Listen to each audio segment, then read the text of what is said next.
keep this traffic there? Well, actually, I'd like for you, if you could, to change over. That way I can leave if I have to. Okay, all right, I will do that. Just give me 1 second. Good morning, Stephanie. Morning. Good morning. Okay, we are Hello, recording now. So Akatuno. Moses, greetings, everyone. share screen. What's going on? Yes, I'm okay. Good, great, Moses.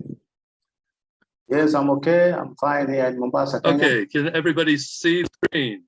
It's beginning to share now. Yes. Yes, we do see it now. Thank you. Okay, thank you all for joining us for week 102 of our Indigenous Global Unity Summit event. So we have a gentleman by the name of Mark Ndaye. Sorry if I'm butchering that name, but we will get that right later. Coming on with us from the Kakuma refugee camp in Kenya. We're talking about a change of youth changing the world. But first, I start by acknowledging those who came before us on this land by saying a land acknowledgement. So we begin today by acknowledging that we walk upon the traditional territories of Indigenous peoples. We recognize their history, spirituality, culture, and stewardship of the land. We're grateful to all Indigenous groups for their commitment to protect the land and its resources. We're committed to reconciliation, partnership, and enhanced understanding. We acknowledge the land we are on here in the Greater Toronto Area is the traditional territory of many nations. On the land known as Tikaranto, including the Mississaugas of the Credit, the Wendat, the Chippewa, the Haudenosaunee, the Anishinaabe, as well as the Métis people, and is now home to many diverse peoples. We also like to acknowledge the land we are on here is at the meeting place of two treaties, the lands of the Mississaugas of the Credit and those of the First Nations of the Williams Treaty. We also acknowledge that Toronto is covered by Treaty 13 and is subject to the Dish with One Spoon Wampum Belt Covenant, an agreement between the Anishinaabe and the Haudenosaunee that bound them to share this territory and protect the land. We also acknowledge the Two-Row Wampum Belt Covenant, an agreement between the Six Nations of the Tikaranto watershed and the settlers, an agreement that bound them to work together, but to develop their societies in parallel on these shared lands. In our role as settlers and displaced people on this land, we share the responsibility of challenging and disrupting colonial systems that enact violence upon the land and stand in solidarity with Indigenous peoples. We like to thank the Indigenous peoples of these lands, including First Nations, Inuit, and Métis, for sharing this land with us. We also acknowledge and recognize all of the world's Indigenous peoples as stewards of Mother Earth.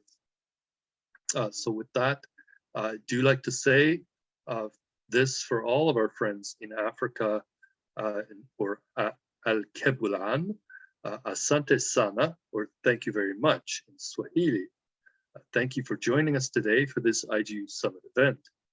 I do also like to say Sawubona, which means I see you, I see myself in you, I see your hopes, your dreams, and your struggles. I see your ancestors as well, because interconnectedness does not end with two people who are greeting each other.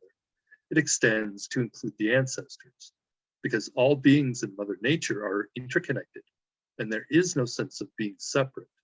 I see myself in all beings, and therefore, if I harm other beings or Mother Nature, it translates into harming myself. So today is Thursday, May 18th, 2023. This is week 102 of our IGU Summit series. As always, I like to start with an introduction of who I am, who we are, and what we do. The overall purpose of UnityNet is to establish a global network of community Unity Garden learning centers where the hybrid exchange programs and the practicum learning will be delivered by the members of UnityNet's partners to all members of our Global Partnership for Regenerative Development, our learning partnership for global unity. The learning programs are intended to be delivered through the Global Sister Schools program in partnership with the members of the Global Unity Network. What we do is to twin our local INAB collaborative communities through the CTP program of the Science for Peace Drawdown Markham Community Climate Action Hub, which is a goal of building holistic, regenerative, climate-smart communities here in the greater Tukaranto bioregion. In support of the UnityNet AHIABGA project of globalization of the global goals, or the SDGs, and the establishment of a globalized, productive, compassionate, collaborative, regenerative economy that leaves no one behind.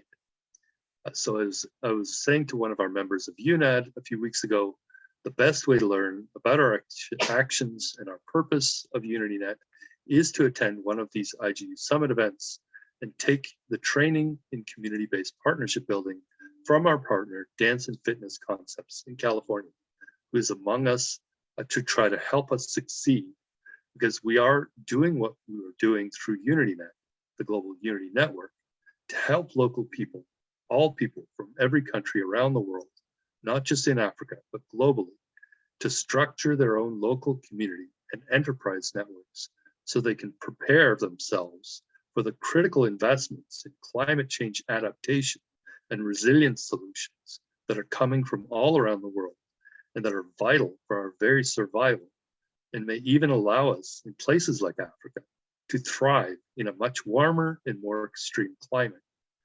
But without creating these community-based structures, the multi-stakeholder partnerships in all community members, as per our template, as transparent, nonprofit, cooperative management entities, the global investors will not wish to consider to invest in places like Africa if they expect that there may be even a little bit of remaining corruption. So as I noted as well, the investors would much rather put their money into the so-called developed country economies and countries, places like America or Europe or Japan or Australia, because the general feeling is that in most cases is that the developed world is a much safer place to invest their solutions. UnityNet, of course, is trying to change that perception by showing that it is possible to invest in Africa and the African people and avoid the corruption and avoid having to use the Bretton Woods system of top-down financing from the World Bank and others, and to make secure direct investments into the people and the solutions and still make an impact and still make a profit, because it's people and it's so much historical corruption that has been the prevailing perception in these places like Africa as places that are not places to invest in the people on the ground, but instead to invest in the resources, which is one of the reasons why so very little investment into the people of Africa, except for the extractive industries like mining and logging and big industrial production that's controlled by the big corporations that don't usually hire the locals except for their labor, instead hire the menial labor and bring in their own experts from Europe or China or India or the US or Korea and any of the other industrialized countries. So you can be certain that the big corporations will not teach you how they do what they do or provide you with the finance to buy your own equipment to compete against their own personal interests, but will continue to use your lands and your hands and your people for their own personal and corporate benefit and profits. So in my advice, do not be dazzled by promises of riches or overnight wealth, because for most of these types of investors, they just want your resources and will take away the profits for their own peoples on their own countries and their own businesses. Companies like Energyme and by extension UnityNet are here to help you establish your own kind of industrial civilization, but one that leads the way in the world and is based on people and their skills and their passions and compassion, and not just greed and me, but are made of community members who understand that coming together locally, globally, to help each other to succeed, all of us together as one human family, and to help Mother Nature and all our relations to also succeed in all of their own local habitats, in all of the bioregions of this beautiful planet, is the only way forward for human survival and for thriving in a much warmer climate.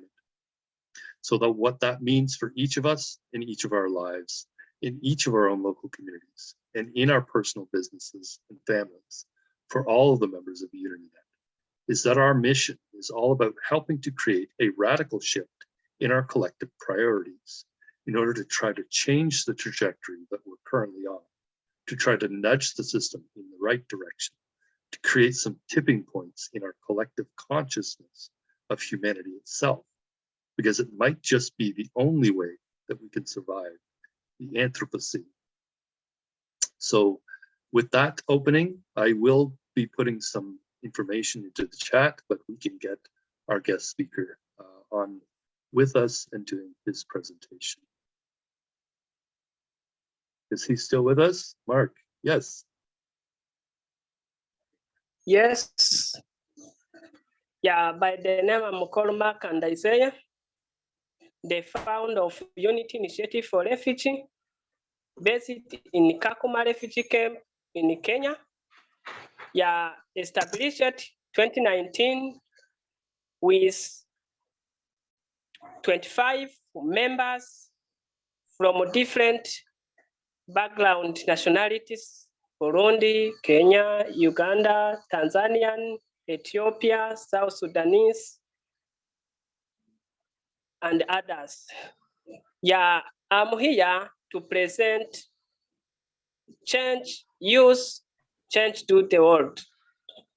Because of here in Kakuma refugee camp, we have 15 people from different nationalities who are living in this refugee camp. Different people, they are practicing different culture, traditional, they are using their own languages.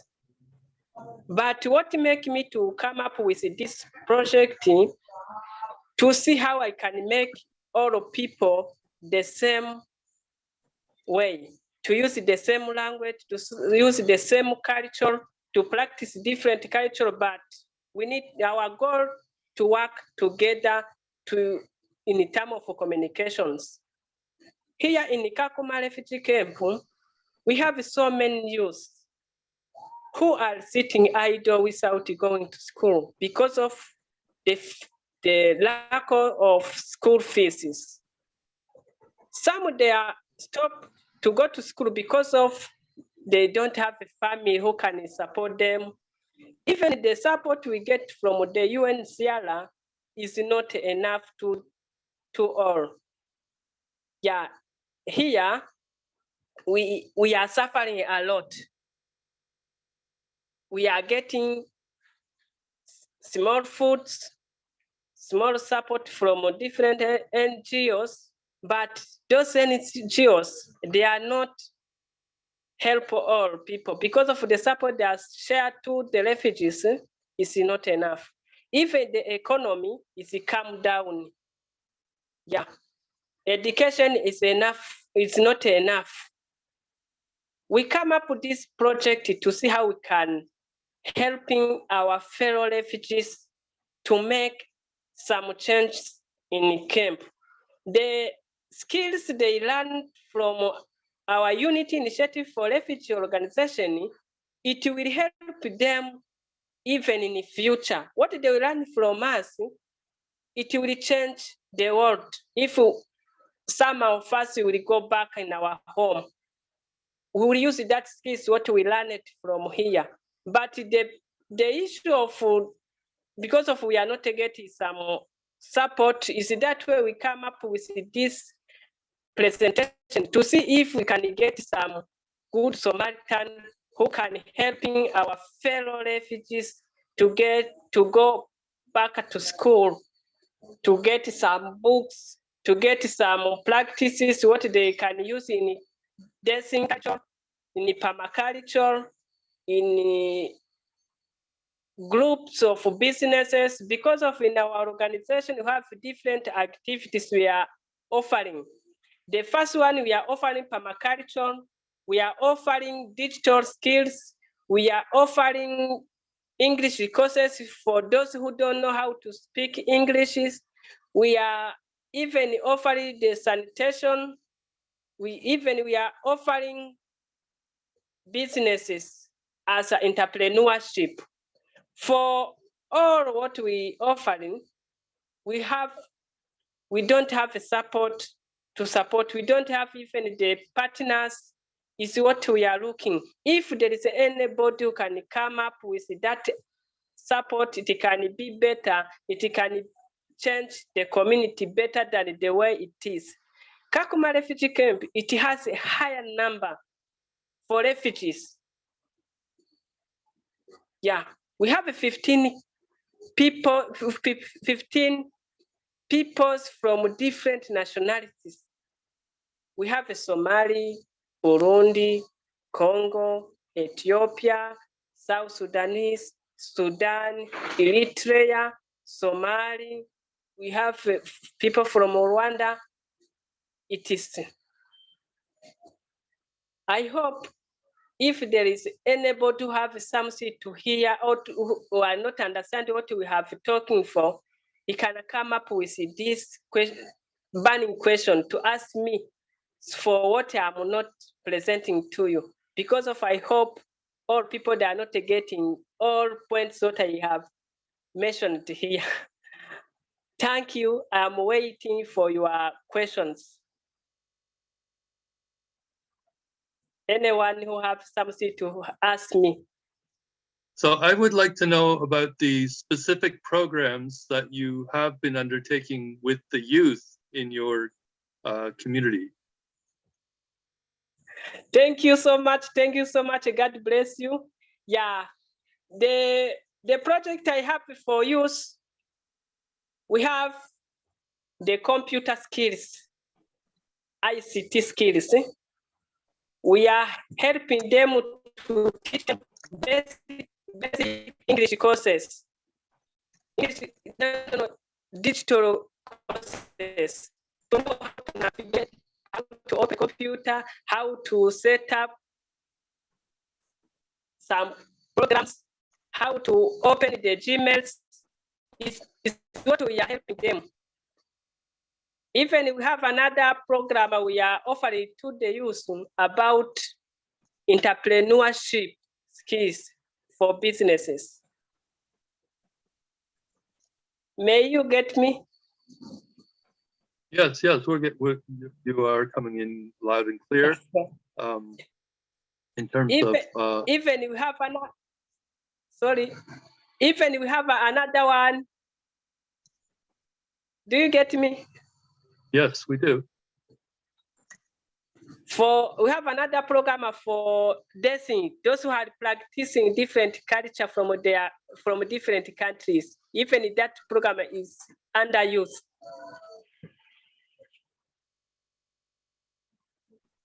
You said you don't have your presentation for us in terms of some of the photos or any of the programs, videos from your what you've done already in the past. No, maybe what I can advise you, those who are following me, you can share my website there. They can see what I am doing in my activity. I have the website. It is including everything. The activity we are doing, even the Facebook page is there, WhatsApp groups is there. If you want to join us, if you have something to support us, you can click there, you can see where you can do something. So I have obviously shared your information with the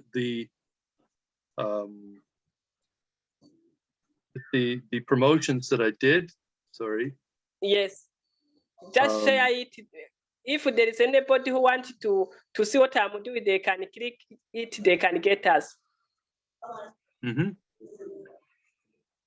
So that is your website. I was just putting that as well into the chat. Yes, yes.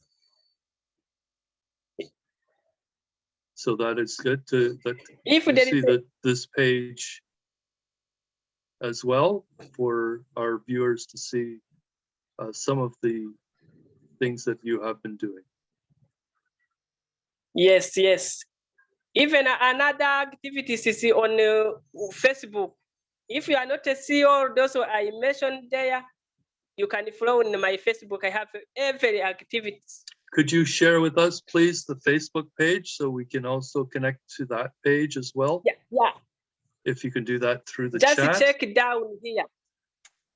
Just check down here under these programs. You will get Facebook page. You can click there. You can enter. Just see down. There is where, yeah. So I'm putting into the Yeah. chat some information about our collaborative exchange program, Mark. So with the links there, we can connect and potentially do some pilot projects or proof of concept projects, as we call them, POC projects, between the different communities. And we're hoping, of course, that Kakuma Refugee Camp may be one of them. You'll see as well the links that we are trying to move forward with through the program of practical reconciliation. And so this concept of practical reconciliation, as I had noted just recently, is actually reconciliation between the people and the lands upon which we are living. And that is the practical implementation of things like permaculture and those practices that can actually help heal ourselves and heal the land as well. And these are the things that will allow us, as I noted in the introduction, to be able to restore our lands and restore our watersheds, and being able to survive on the lands we are at, even through this period of extreme climate change. So you can see also in the chat a little bit of this concept of the Anthropocene that I talked about earlier. So this is the period of time in which we are entering. This time of the Anthropocene is a time of upheaval. So as we move forward and try to adapt ourselves to this new era of change, we want to ensure that the people in places like Kakuma have the skills that are necessary for us to really make impact, both in Kenya, but also in other places where people will be forced out of their homes, just as you have had that experience and you are in a refugee camp for a reason, maybe war, maybe drought, maybe some other reasons for being there. But as we attempt to create programs of peace, we also attempt to establish this process of reconciliation that allows us to learn how to heal our own watersheds and the lands upon which we are living, and also be able to learn those systems that allow us to feed ourselves, that allow us to produce energy for ourselves, to allow us to produce water for ourselves, and all of those basics for our very survival, even in some of the harshest places on Earth. It's such as in northern Kenya there, where you are located. So are there any other questions for Mark? So I wanted to make sure that I require anybody who have some. Yeah, I still waiting the questions for those who want to ask me what they are not understand about our activity. I'm there for everyone to ask me what they like to know from me.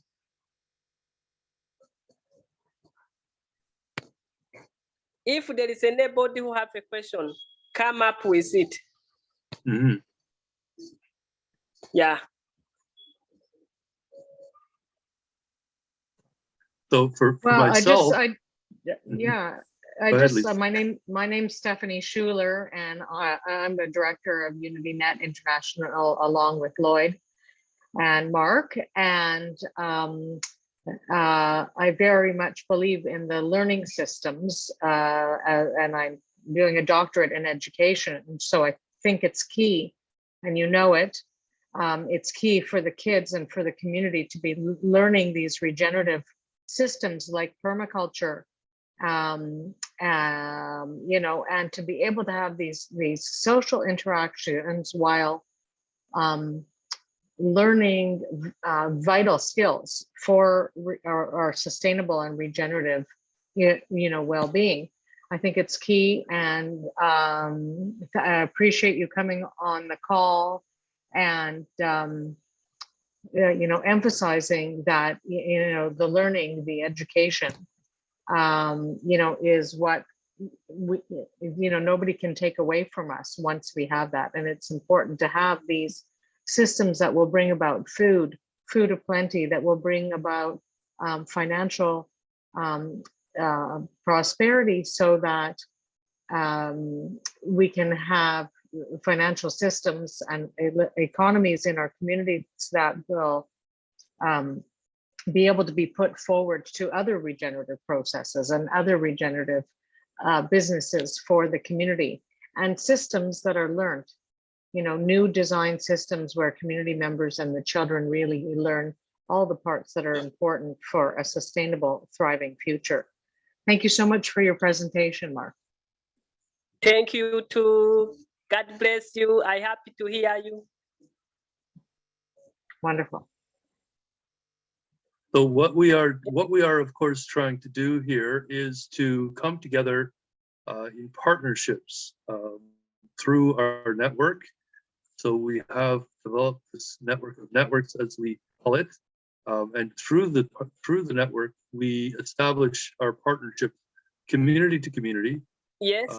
And this is the process that we have of what we call localization of the global goals. So we look at the goals that we want to achieve in each of our own local communities in relation to those 17 goals, the 17 SDGs. And we try to, as we establish our local community enterprise, align ourselves and measure our progress through a partnership of local businesses, local enterprises, all of which are attempting to implement those solutions to achieving those goals by coming together in partnership between the small local enterprises. So every local enterprise in, for instance, the Kukumi refugee camp would come together and create, if it doesn't already exist, of course, many communities have already, a chamber of commerce, a small community of SMEs, what are called small and medium enterprises. And they work together to implement those solutions in their local community by identifying each and every one of them, their role in achieving the goals and what they need to be doing for achieving a community that is leaving no one behind. So not everybody is going to be doing the same thing, but they can each start to collaborate, and they can each start to implement parts of the puzzle, because this is a puzzle. There will be many moving parts. We need to be dynamic. We need to learn and understand where we're at. We need to measure.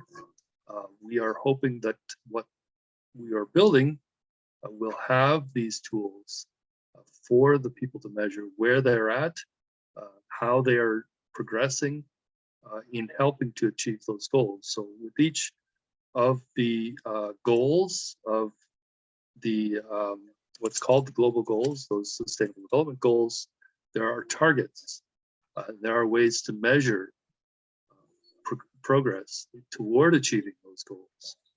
So those community-based businesses working through their new Chamber of Commerce or maybe existing would be able to use many of the tools that would be built into the platforms that would be provided, so that they will have a way to measure progress, report that back to those who are funding these programs, so that those financial institutions or others who are financing these efforts will be confident that the efforts being made in those local communities are actually helping to achieve the outcomes that we'd like to achieve.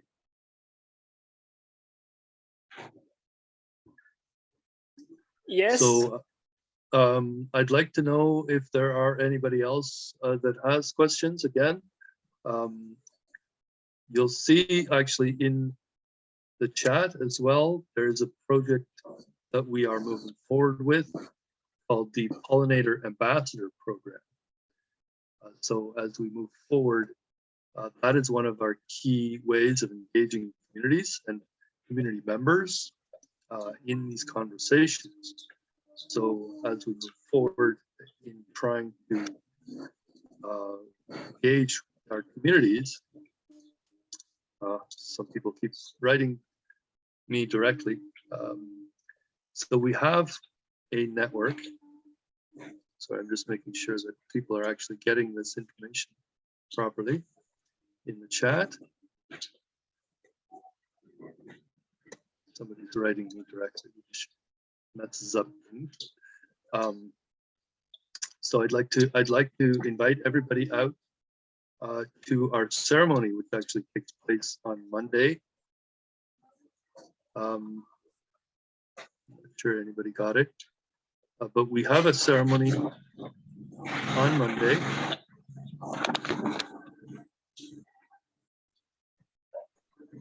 Just in about 4 days, Monday, May 22nd, a Pollinator Ambassador program will be explained during this ceremony that we have, which will be a hybrid event. So we are encouraging people to actually become beekeepers in their own local communities and watersheds. And in this way, we can engage, especially youth and families, in that conversation around stewardship of their own watersheds. And this conversation leads to conversations around the training, the education and training related to humanitarian entrepreneurship. And that in turn leads to a conversation around the required actions that need to be taken in those local communities to achieve food and water and energy security through the implementation of what are called the open source regenerative climate smart infrastructure solutions that can be implemented in any local community. So you'll see as well a youth peace gardens network. Again, it's a public network where people can join, and with that joining the network will allow us to collaborate between our communities, build these youth peace gardens, which are the first step toward eventually establishing the community Unity Garden learning centers, which will be the hubs of activity in the local communities where the humanitarian entrepreneurship programs are delivered, as well as supporting many of the people in the communities who are joining this network, establishing these INAP collaboratives and the enterprise networks of small and medium-sized enterprises who are actually implementing these solutions in their own local communities. So do we have anything else from Mark in terms of the programs he's been going through? Yeah, for my side, I don't have another thing to add. It's what I mentioned. For us in Kakuma, we have a big problem to get the resource what we can use in our trainings. all of in our activities. It's only what the challenge we have, because of we have a higher number of the people who need the support, like educations, to practice their culture, the sports, even education is not a quality. Is that why people, they need to get some skills, livelihood support, and so on. Mhm. So we will continue to have discussions. I'd like to ask Lisa Anitz if she has had a chance to interview Mark. Yes, no problem. So we Yes. would like to continue the conversation. Well, we want to continue that conversation, Mark. I still have yet to meet all of your cohorts in your association. And of course, I have to go through discovery so that we can start to get everybody sorted out and get them access into the system. Yes. Yeah, so Okay. certainly the way we would like to move forward is to go through these interview processes and ensure that the structure that is being created aligns with our what we call HEPTA matrix partnership template, which includes 8 different partners of each community partnership, these interfaith neighborhood academic business collaboratives.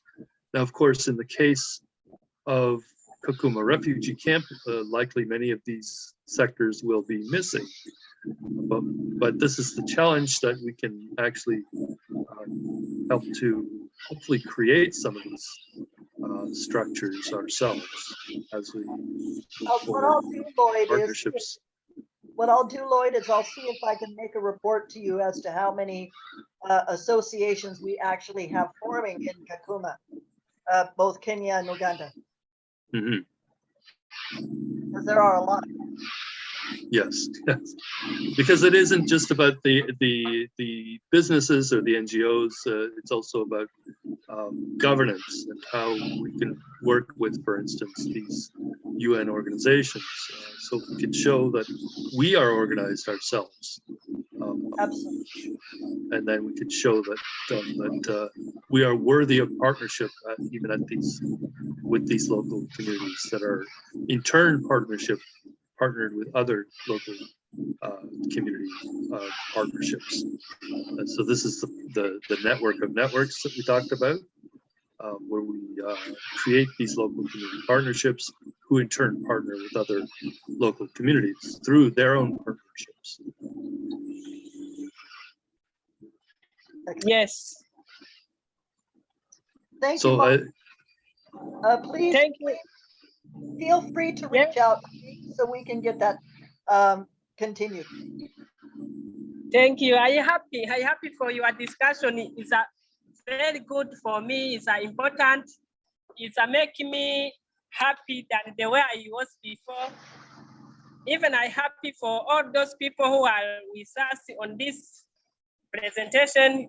This is a good thing. What it is making me, I'm not alone. I have even another people who are behind me to see what challenge Kakuma refugee camp people they are facing. Mm-hmm. So, Yeah. so just to let you know, our organization, UnityNet International, it's here in the Greater Toronto area, what we call Greater Takaranto. We help people and organizations in all of our local communities of our network establish these empowerment networks, these multi-stakeholder coalitions that are localized, as we say. So they come together. They are local, but we are thinking globally. We create a global network of these local multi-stakeholder networks, these empowerment networks. So this in turn helps to attract what's called ESG-based funding to the local productive humanitarian entrepreneurs. And the idea is productivity means producing things that others do actually want, and not just looking at things like carbon credits or some other things that are not really solid in terms of those are the necessary materials of livelihood. So we do want to build, or we are building, an international network as well of researchers and developers and educators for this localization process, with our focus around regenerative development, regenerative living, regenerative lifestyles, including regenerative infrastructure, along with regenerative finance, as it's called. So the UnityNet Canada team, I'm in Ontario, we have an Ontario team as well as the Toronto area, and a team actually in Ottawa, around the city of Ottawa. These are places where we're trying to create hubs of activity around the delivery of these solutions for achieving essentially sustainable energy for all people in the communities, so regenerative housing, shelter, habitat for all, regenerative food for all, and creating those local partnership ecosystems that help to demonstrate this holistic, healthy communities for all. The areas being around renewable energy, sustainable agriculture, regenerative farming and food production. We call it the regenerative climate smart way. So for instance, setting up these climate smart kitchens where you're producing local food in, let's say, an aquaponics system or in a food forest that becomes a learning place, a learning center, where we're also going to cook that food in a system that produces biochar. That biochar then goes back into the forest or the gardens and can be monetized as part of the pathway to net zero for those communities, which again can be done across the entire country. And in that way, every local community is contributing a small part to achieving what we call drawdown, or at least net zero. So of course there are other circular economy solutions that people need to understand around water, around waste, and around regenerative financing of these solutions, where we can work with the financial the financing entities, whoever's financing these projects, so that some of the finance will go back to them and they can make at least a small profit, if anything, from the work that's being done. But then where their biggest outcome will be the impact that they're showing in what they're reporting to their shareholders as well. And so that's where they can have, looking at their triple bottom line, as they call it, and the ESG reporting that they do. And that's where we can involve especially young people in these programs in the communities, so they can engage with the older people in those communities, or running those businesses and organizing those community engagement events, and ensure that what they're doing is for the interests of the long term, the interests of the youth that are learning these programs for themselves, as well as they watch the elders do it during the periods in which they are building these, what we call HAWK projects, the proof of concepts.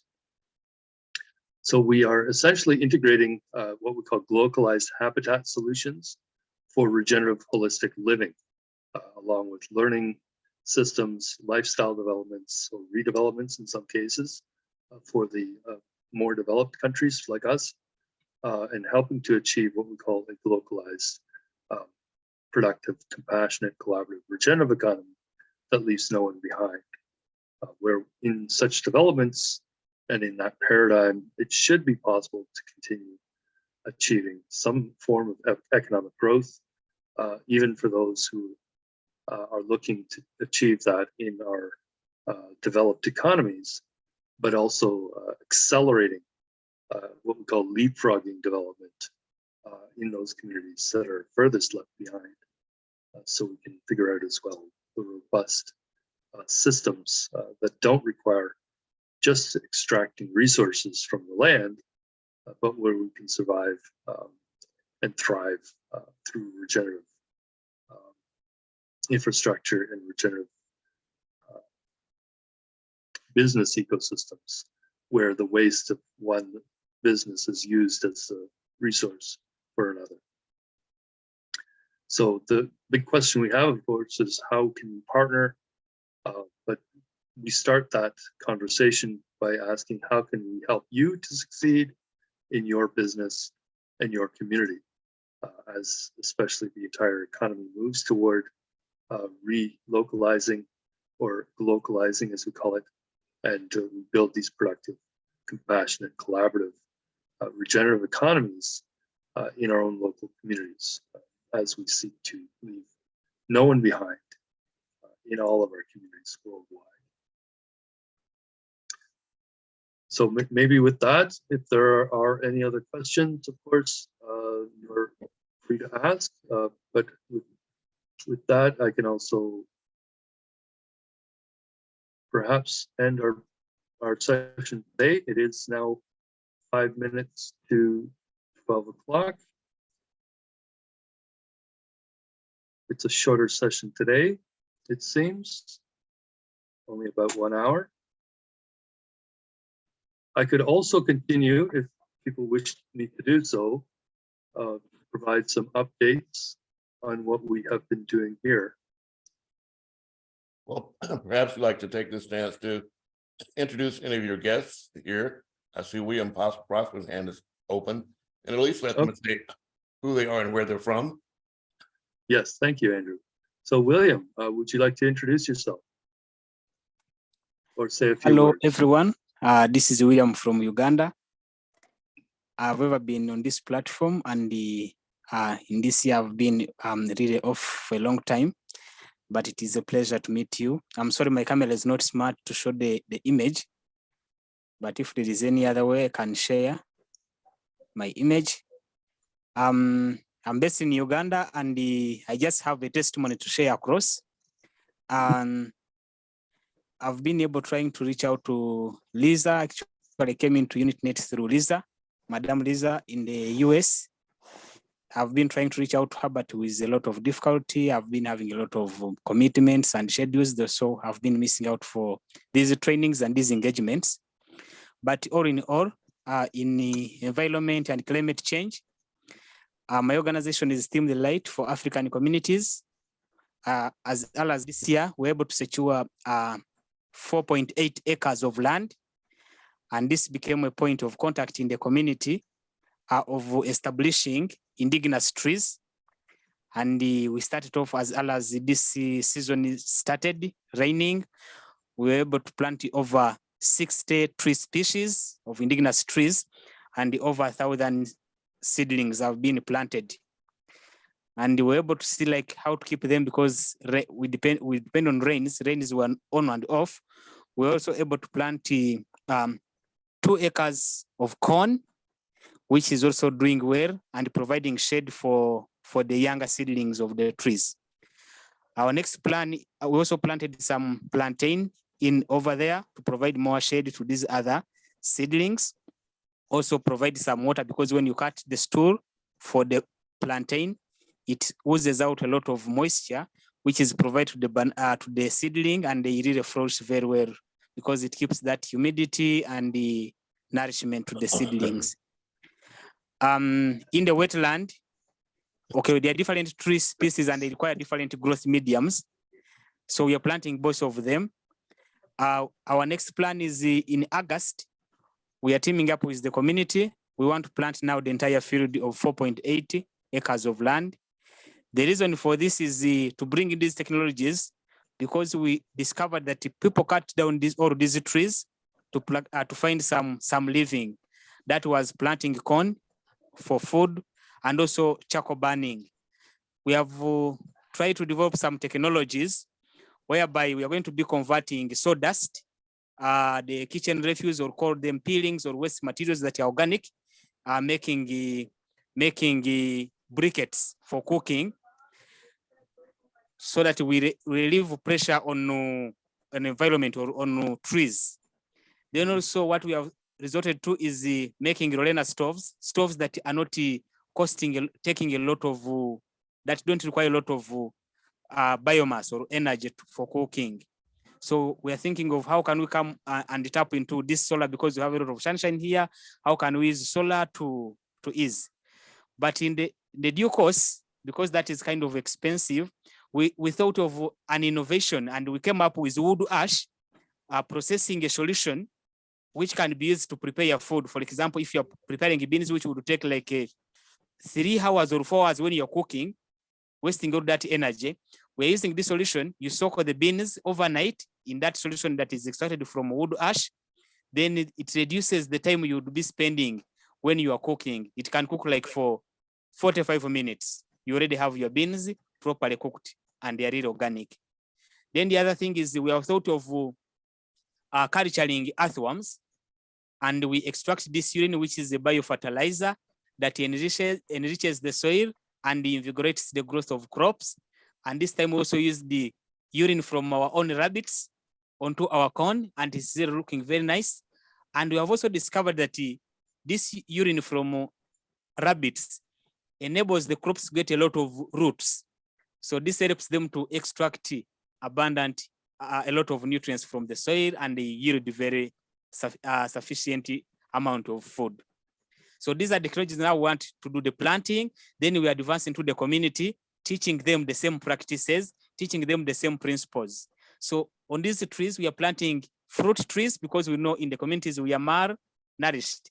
Then also other fruit trees are going to attract these birds back into the community, and other where the animals are going to get back into the community. Then also navigating around the context of what the attitude people have towards the environment. They say, oh, we have a lot of monkeys. Monkeys are going to feed on our corn. So when you bring these trees here, we say, no, we are bringing other enterprises whereby monkeys can be there and they're not interfering with your food, because maybe some of these foods they don't know, but you still earn a lot. You can't solely depend on corn for our living. Then we are taking them away from using artificial fertilizers and artificial herbicides and pesticides. We are going to dive into teaching them how to make all organic stuff. And we have already come up with the formulas. We have already interacted with the researchers, and they are giving us ways and how we're going to be managing this. And I feel everybody is excited to meet this. And I'm looking forward to how UnityNet can support us to move forward, because the work is really massive and we also need to move forward so fast. So come in August, we have to plant and fill all the field with our indigenous trees. We're planting fruit trees, plus other indigenous trees that have other benefits. Then we're also able to buy 10 beehives, and the 2 so far are colonized. Why we brought this, we want to put it in our farm so that even these neighbors can see the benefit, because they said, if you don't apply a fertilizer, you don't harvest yields. But the problem when you pass around is you don't see any pollinator around.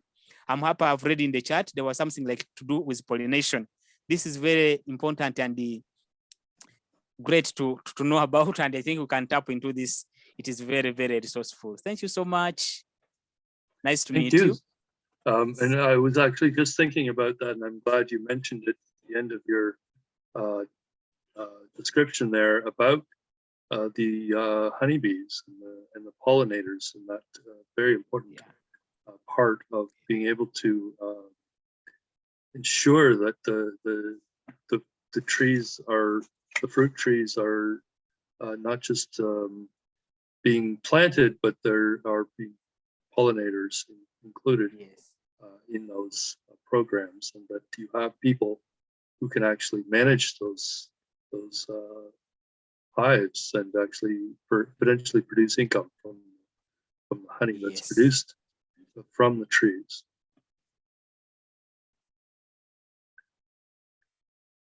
So I see it's 12:04 p.m. on my clock. It's been a little over an hour. I'm seeing somebody's sharing their screen. I'm not sure who that is. But I think if we can either continue or we can finish up our day today as a shorter session. Anybody wish to say a few more words? Maisha. Yes, sir. Manuel. Anybody would like to say just the last statements? Would you like to introduce yourself? Hello, Okay. can I speak Moses? I'm Moses Pasipa Yes. from Mombasa, Kenya. Very grateful for the UnityNet programs. Since I began to follow up this, I never want to miss every day of your presentations.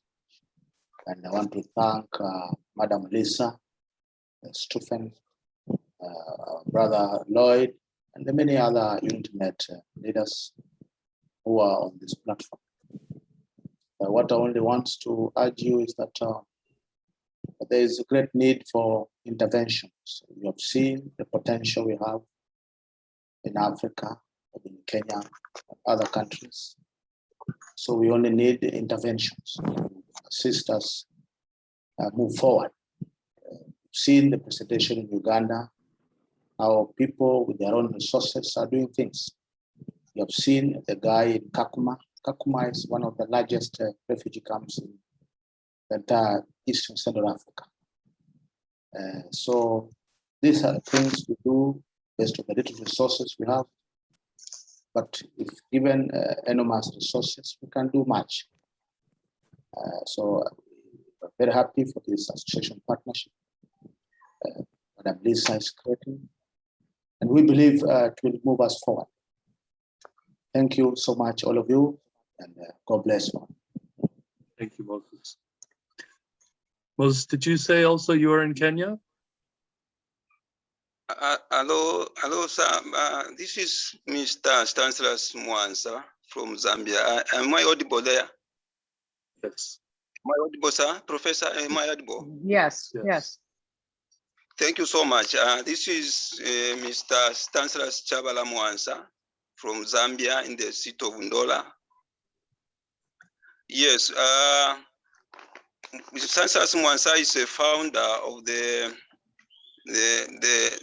Grace Foundation. Is a local NGO in Zambia, particularly in the Copper Belt. And yes, we have embarked on with few number of projects, especially number one, we are actually dealing with the literacy education. And this literacy education, we are not only focusing on the academic situation, but also in the financial aspect. But we also offer the early childhood from preschool to grade 7 for this year. And yes, we are also trying to help our community, especially the youths and the dropouts, with digital skills, especially in the computers, also metal fabrications and welding, entrepreneurship. And also we are not just focusing on that, but also we are looking at the broader picture so that we empower and help the vulnerable community. And also the second project that we do have impact on is the mental health project.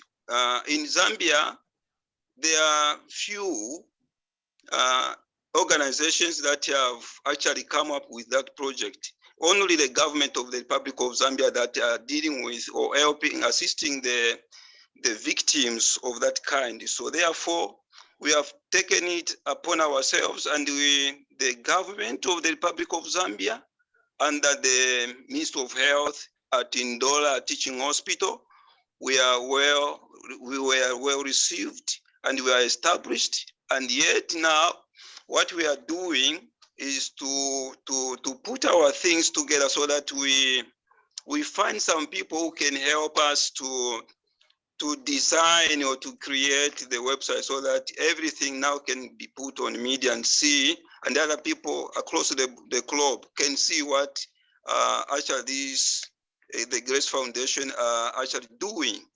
So we are very grateful for being part of this UnityNet international team, and we are so grateful. And my team here in Zambia, particularly in Ndola, we are very, very grateful for your support and the projects that you are coming up with to support the people in the communities of this kind.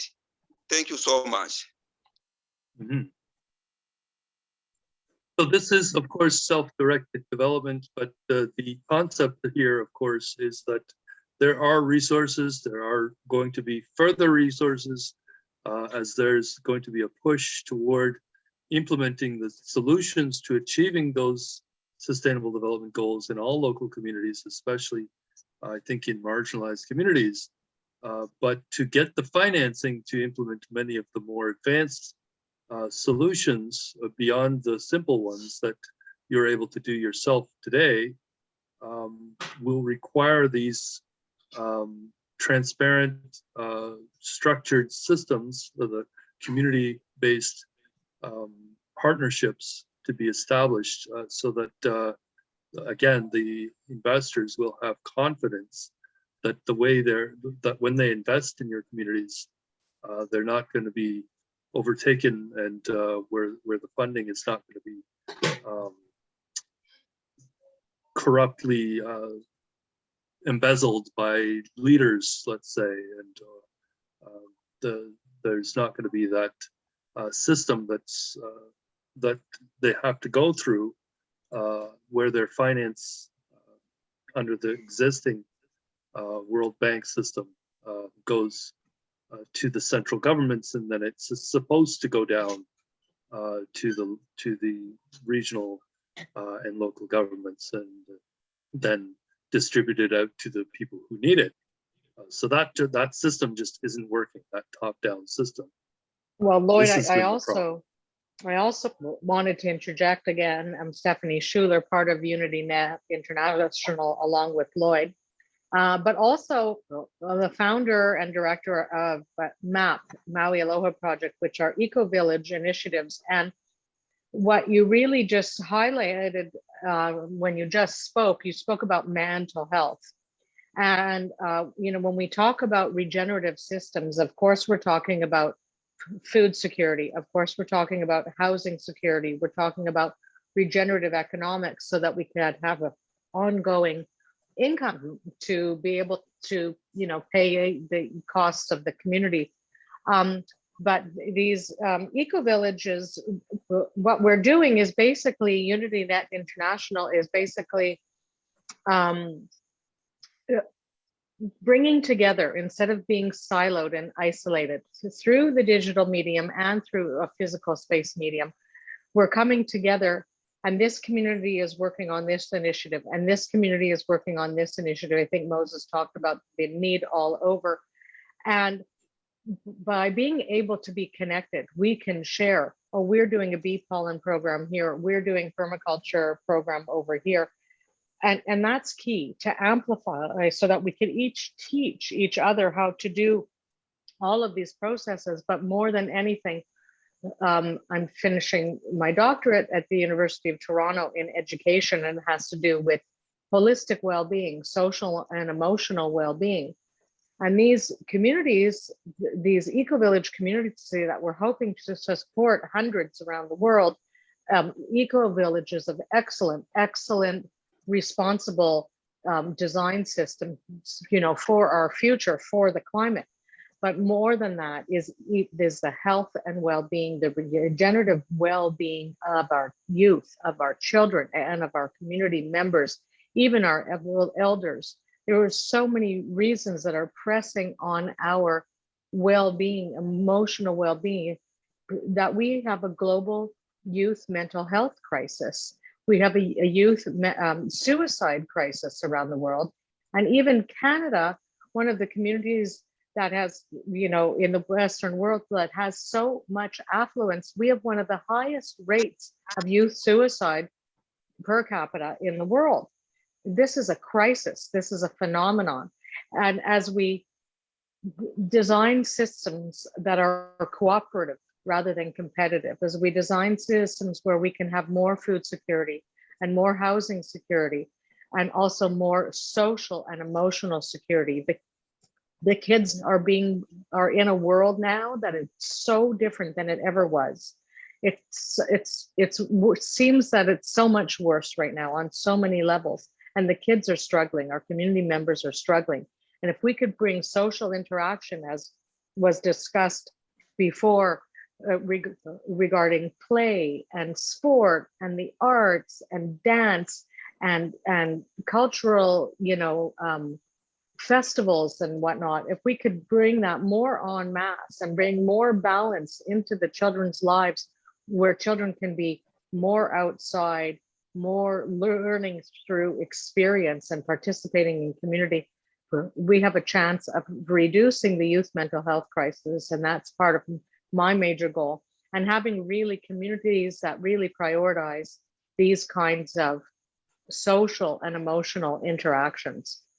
So thank you so much. And we hope that Maui Aloha Eco Village initiative can help support the creation of these communities that begin to share rather than compete with each other. And UnityNet International plays a key role in being able to facilitate the sharing of these processes and encouraging the regenerative opportunities for learning these processes locally and globally. So nice to meet everybody who's spoken on the line. And if anyone hasn't spoken who's here, we'd love to hear who you are and what you're doing. Thank you, Stephanie, so much for that. Sometimes I don't remember, because our program actually is quite complicated as a result of we're in week 102, more than 100 weeks of having these discussions. I could probably go on and do my presentation for another hour and a half because there are so many aspects to it. But we begin fairly simply. We begin with these youth peace gardens, and we create local youth peace garden networks in our local communities. And that begins the discussions, especially with the young people and their teachers and their families and their neighbors, who can then begin organizing, planning, building this local network in their own local communities through just planting these youth peace gardens. So it's in these gardens where we'll be able to spread the message of UnityNet and what we're seeking to achieve. Because our message really involving paradigm of dialogue, remembering, as we say, we're fighting with peace and not for it. We're using higher consciousness for achieving our objectives. We're not fighting with each other. We are trying to not save the planet, but trying to make peace with the planet and save ourselves. So this actually is a grassroots movement of local communities coming together, allowing us to create a shared consciousness around this, using peacemaking, a process that we think will be more contagious than fear or war, as one of our colleagues in Bermuda has said. So the strategy originally coined by our partners in the Greater Unity Network was called Gaia's Guitar Strategy. So the message is centered around various elements of peace, symbols of peace that we incorporated into local communities. We assist in this incorporation process of establishing peace poles in every community, in every classroom of every school. And we create these youth peace gardens in the public squares, in the local gardens that may already exist. We can redesignate them and begin to have those conversations. We plant the trees of peace and reconciliation in those gardens, where we have a goal of 1 garden per 1,000 residents, and begin to plant those trees of peace and begin to establish those gardens and put the peace poles, put in some Indigenous unity flags where people will accept them into those places that recognize the symbols on that flag. Put those peace poles in conspicuous locations around those communities and have those conversations about collaboration, about partnership, about how we can work together, not fighting against each other, but by working in partnership together as humans, no matter where we're from, and learn about these regenerative solutions and how we can create a new economy that's really a collaborative economy rather than just the paradigm we're currently under, where it is compete, compete, compete. So these sacred spaces we create, the gardens, the forests, the farms, the learning centers, where we can call almost anything now a learning center, from all the way from just a garden or a space in the community that has a peace bowl, that has a place that's part of our network, a place that is sacred, a place that is mapped on our map, and people can find you. And now, because people can find you, because you can now reach out to everybody, you can develop those business relationships as well, those trade relationships. And now, if you're producing, let's say, honey in your community, you can now sell that honey to somebody, perhaps in your same watershed or in your same country, or even halfway across the continent, or even in another country, if they might be willing to purchase it. And they're confident, of course, of the quality, because they've seen that you're able to create a business, you'll be able to finance the equipment you need to produce quality honey that's perhaps even better than what's produced in their own country. So these are the skills we want to learn as we move forward and develop these local humanitarian enterprises. So have everybody introduced themselves so far? We have nobody left on the call that has not spoken. Let's perhaps then end our call today.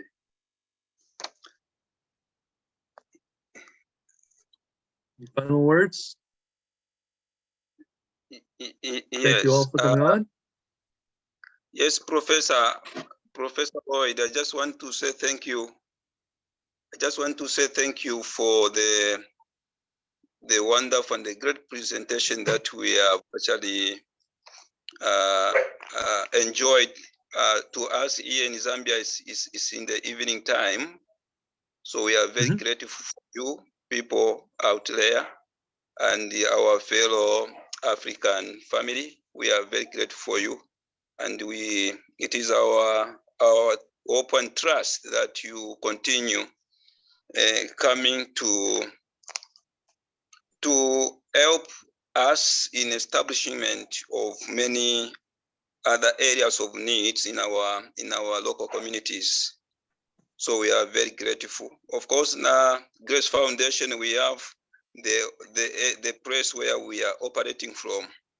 But where I am chatting with you this evening here in Zambia is I am in the home, in a house where we are actually hosting you.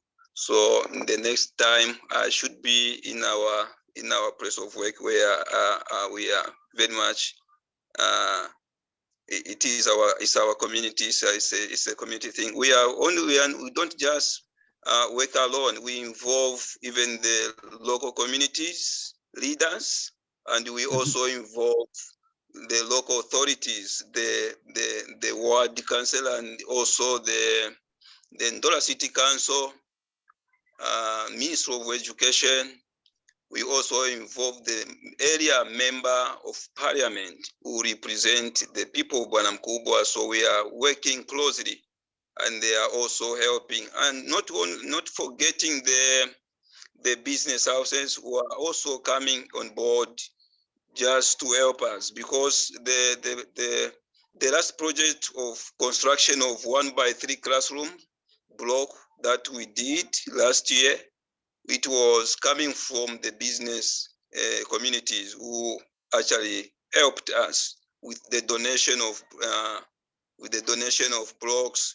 Others donated other building materials. So we are very grateful for that. Thank you so much.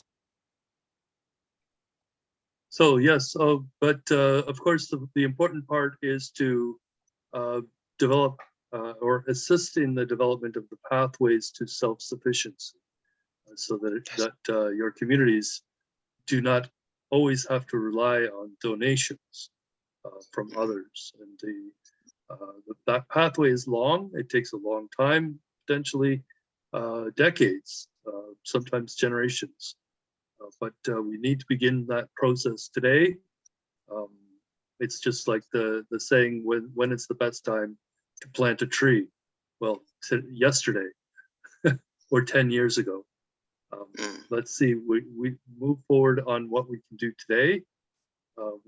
We are dynamic in that we are a fairly small team here in Canada, as well as our colleagues and partners around the world, so we can work together dynamically in these small groups. The discussions we have around all of the different projects and themes. One thing we are going to be doing here, I wanted to mention as well, is having a conversation tomorrow. We will be meeting in Yorkville, near the Yorkville Rock, most likely, talking to a gentleman by the name of Alistair Coward, as well as the colleague I mentioned earlier, Mitch Gold. We will be talking about school food programs, potential for those, as well as the global roundtable on future pathways for the Canadian economy. As I mentioned at the very beginning, Canada is seeking to reach 100 million residents. It's going to mostly be through immigration. So we would like to set up these learning programs, set up a community Unity Garden Learning Center that's connected to places like the refugee camp in Kenya, which would also have its own Unity Garden Learning Center. So we can begin that process of, if there is immigration coming from Kenya, those people of Kenya can now have some skills ahead of that and to be more qualified for that immigration. If there will be incentives, which there very much likely will be for many more people to move to Canada. So in that sense, we are hoping that process can be facilitated before. So there are opportunities for people to, especially those who are being displaced by the extreme conditions in some areas where they may not have this infrastructure already.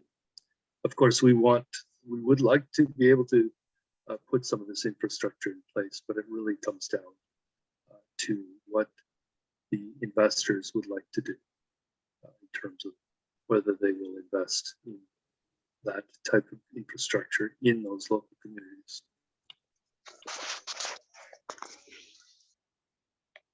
So, okay, I guess we will finish up for today. Usually I do go through the calendar. We have a number of events. I've put some of them in the chat. But our World Biodiversity Day, like I said, on Monday, we do all that, followed by Abraham Project Tree Planting event on World Environment Day, which is June 5th. And that's followed by a Youth Peace Week, Community Unity Weeks, where we do our fun festivals, and we move forward on, again, the October events, which starts on Global Cooperation Day and goes through to World Food Day, where this year we're hoping that we'll be able to do something where I am in Taiwan. So I will be leaving in only a few days. We'll make some connections over there through the Canadian Chamber of Commerce in Taiwan, and see if we can do some partnerships between the organizations that are over there, as well as the organizations in Canada, because of course we have a team here in Toronto area and others in our network across Canada and the US and even in those countries of South Asia who may be willing to move forward with us in moving this forward. So thank you all, and we will see you next week. Thanks, and Lloyd. again, Thank you, everybody. It's Thank you. should be possible. You can save the chat. Press the three dots at the bottom of the Zoom chat screen or the Zoom meeting chat window. All right, thanks, everyone. Love you. See you next week. Networks.